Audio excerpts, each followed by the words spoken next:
What is up, guys? It's Alex Johnson here, the founder and lead analyst at yardsperfantasy.com. Welcome into the 35th episode of the Feed Me Fantasy podcast. Let's eat. For almost a year now. Has it really been that long? Well, more like 10 months, but still, this show has been the only podcast representing the Yards Per Fantasy brand. Well, that is changing. One of my goals this offseason was to add more shows to the Yards Per Fantasy network, and that's exactly what we've done. We recently added the Sports Muse podcast with old friend Kevin Brumley. Kevin did some video analysis for us last summer and it really helped get the YouTube channel off the ground. And now he's back with his podcast. He's been doing the Sports Muse for a while now and it's really been growing fast. He talks to high school recruits, interviews college athletes, breaks down prospect film, talks dynasty and seasonal leagues. The dude does it all. If it's football, he knows it. And he knows it well. So I'm excited about that. You can find his show on YouTube by just searching the Sports Muse, or you can find the link right on the Yards Per Fantasy website. But he's not even the only show we're adding. Yards Per Fantasy analysts Jeremy and Ryan have launched a brand new show of their own called the Fantasy Playmakers. They went live on YouTube for their debut show last week. They talked some dynasty, broke down the Carson Wentz deal, and delivered one of their favorite sleeper wide receivers from this year's rookie class. Find them on YouTube or on Twitter at FF Playmakers. You can also find the link to their show on the Yards Per Fantasy website.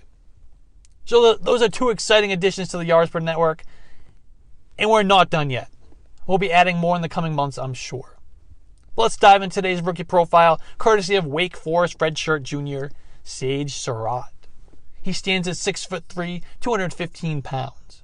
Surratt was dominant at Lincolnton High School in North Carolina, where he racked up 2,104 receiving yards and 28 touchdowns on 130 receptions as a senior. That was all in 1 year. Damn. His 366 receptions over his career are a state record. Surratt was named State Player of the Year for football and basketball. He dominated in the classroom too, and he was the valedictorian of his class. Surratt was a 3-star recruit and originally committed to Harvard before opting to prioritize football a little bit more and go to the Wake Forest route instead. He redshirted his freshman season, and then in 11 games in 2018, Surratt caught 41 passes for 581 yards and 4 touchdowns.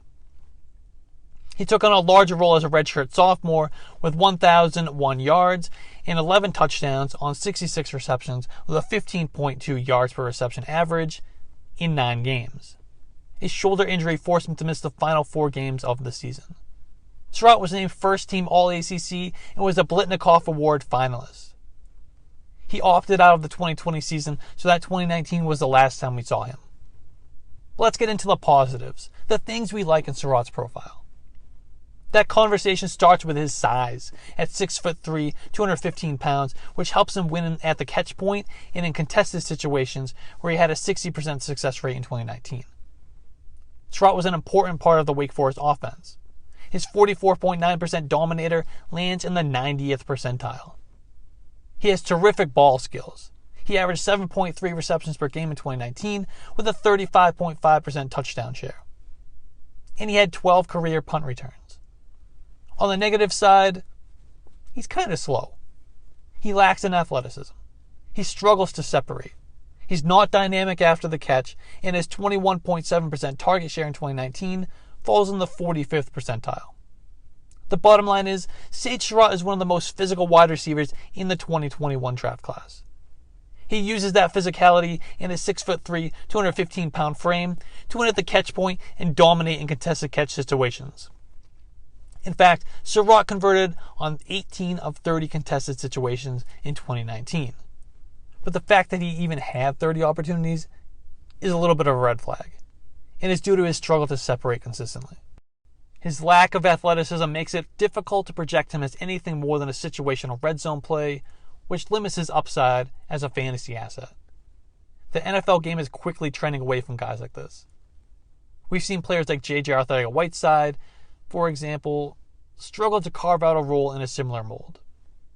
There will be players with comparable production profiles but higher ceilings I'd rather take in the later rounds of Dynasty rookie drafts. Well, that's going to be a wrap for today, though. If you're not already, please follow me on Twitter at _JohnsonFF and the site at YardsPer. Please be sure to subscribe so you don't miss the next episode. Also, please be sure to rate and review. It really helps me out a lot and is much appreciated. And go download the Yards Per Fantasy app right now and give us a 5-star rating and review over there, too. Thanks, guys. Cue that music.